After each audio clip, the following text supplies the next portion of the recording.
and girls. Today for science, we are going to be learning about wolves. And I am so happy to see that a lot of you actually know a lot about wolves. So we're going to talk a little bit further about how wolves family work together. And we will be reading Wolves by Gail Gibbons. And just like the elephant story, you might see me skip a few pages. So let's go ahead and get started. It is a snowy, moonlit night in the northern woods. An animal shakes the snow from its thick fur, throws its head back, and joins its companion in a long howl. The animal is a wolf. And so, a reason why a wolf howls is it's warning other wolves that they're near and that they're ready to hunt. There are two different types of wolves. One is the gray wolf or a timber wolf. A gray wolf can have black, white, brown, or gray fur depending on where it lives. 32 different kinds of gray wolves have been identified. Some of them don't exist anymore. The other type of wolf is the red wolf. Red wolves aren't really red.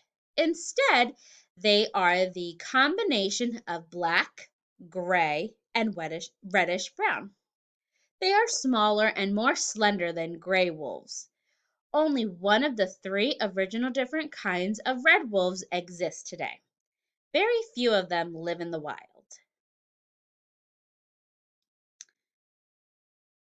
And so here is a map. The light green means where wolves used to live. United States is over here. And then the dark green is where wolves live today. So we see there's not that many in the United States. We see some in Canada and Asia. Most male wolves weigh more than 100 pounds. The females weigh less. Wolves are very strong and have long legs, a long tail, and are covered with fur. Wolves are hunters. They are carnivores, which means they eat meat. They have strong jaws and 42 teeth for tearing, chewing, and grinding. Four of the teeth are called canine teeth or fangs. Wolves use their canine teeth to grip an animal when they catch it. Wolves have a keen sense of smell. I'm sorry. Wolves have a keen sense of smell for sniffing out their prey. They can hear sounds from far away too. When wolves roam, they leave big paw prints behind. Some tracks can be as large as a grown up's hand. Gray wolves live in groups called packs. These packs can be made up of 3 to more than 20 wolves. It is believed that red wolves don't form packs. Wolf packs live and hunt in territories which can cover an area as big as 500 square miles. They mark their boundaries with their urine, which is another word for pee, which leaves a scent that warn other wolf packs to stay away. Each pack has adult males, females, and their pups. So I know whenever I take Bella outside to use the bathroom, she marks her territory with her pee on the grass. Um, I live in an apartment, so there are other dogs in the same field where Bella goes. And so Bella is marking her territory with her pee, and she's really saying to the other dogs, this is my spot. I know some of you have dogs as well, and you might notice that as well if you take your dog to the park or any place where there have been a lot of dogs. So that's kind of what the wolves do as well. They mark their territory with their urine, and it warns the other wolves to stay away. The leader of a pack is called an alpha wolf. An alpha wolf is smart and strong. It will fight any wolf that tries to take over his pack. The alpha wolf is the tallest in the pack. When he looks the other wolves in the eye, they crouch down and tuck their tails behind their hind legs. Sometimes they roll over and lick the alpha wolf's face, letting him know he's boss. So think of it like this. When sometimes when we see like a king and a queen, some people bow down and it's to show them I respect you. And so that's what wolves do to the alpha wolf. When an alpha wolf is looking at the other wolves in the same pack, they will kind of bow down to that wolf and they crouch down and they put their tails between their legs. And it's just telling them that you are the leader and I respect you and you're the boss. Or sometimes, like in this picture, instead of bowing down like this dog is doing, they'll go on their back and they'll lick the alpha wolf's face. And again, that's just saying that I respect you. Let's continue reading. The members of a pack care for each other. They protect each other when other wolf packs try to invade their territory. They hunt and share their food together too. The alpha wolf decides where and when to hunt. It would be difficult for a wolf to catch a big animal alone. Hunting in packs help them survive. When they spot their prey, the chase begins.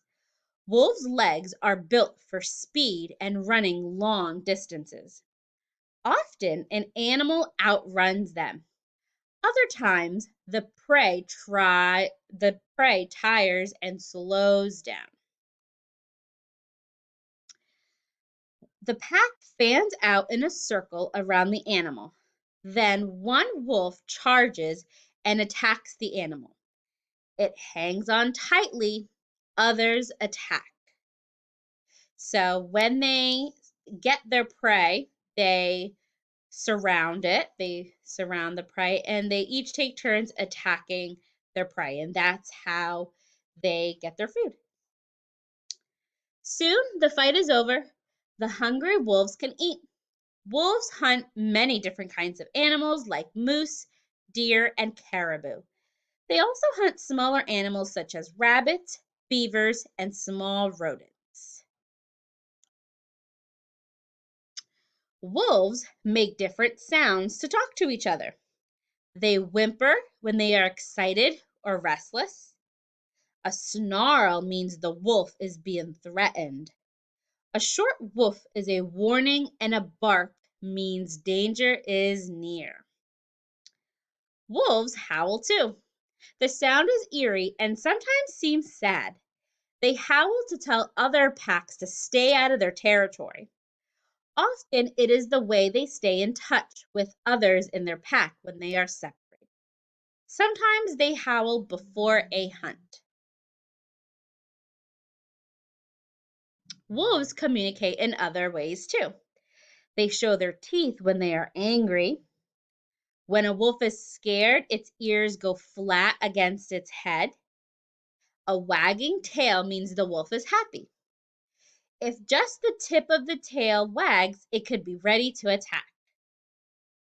Wolves often mate for life. Wolf pups are born in the spring. The alpha female is the only one of the females in a pack to give birth to a litter of pups. There can be 3 to 14 pups. They only weigh about 1 pound at birth and cannot see or hear. They nuzzle up against their mother to drink her milk in the den where they live. So when there is a wolf pack, there is an alpha male, which we talked about, also known as the alpha wolf, and then there is an alpha female. And so the alpha male and the alpha female, they make pups, which is what you call baby wolves. And they make a den and they are born. And what's interesting is that at birth they can't see and hear. And so the alpha female takes care of these pups. and they drink milk, just like the elephants did. Or when the baby elephant or the calf is born, they drink the mom's milk. Same thing for pups. When the pups are about 3 weeks old, they are allowed out of their den to romp and play. The mother and some of the other wolves take turns babysitting while the rest of the pack is hunting. When the hunters return, the pups greet them. When they lick the wolves' jaws, the wolves bring up some of the food they have eaten and feed it to the pup. The pups are now old enough to eat meat. At 6 months old, the pups are almost as big as the adult wolves. They are strong enough and old enough to begin learning how to hunt. They join the pack as it roams in search of food. So once the pups are old enough, they will go ahead and start hunting for food with the other wolves.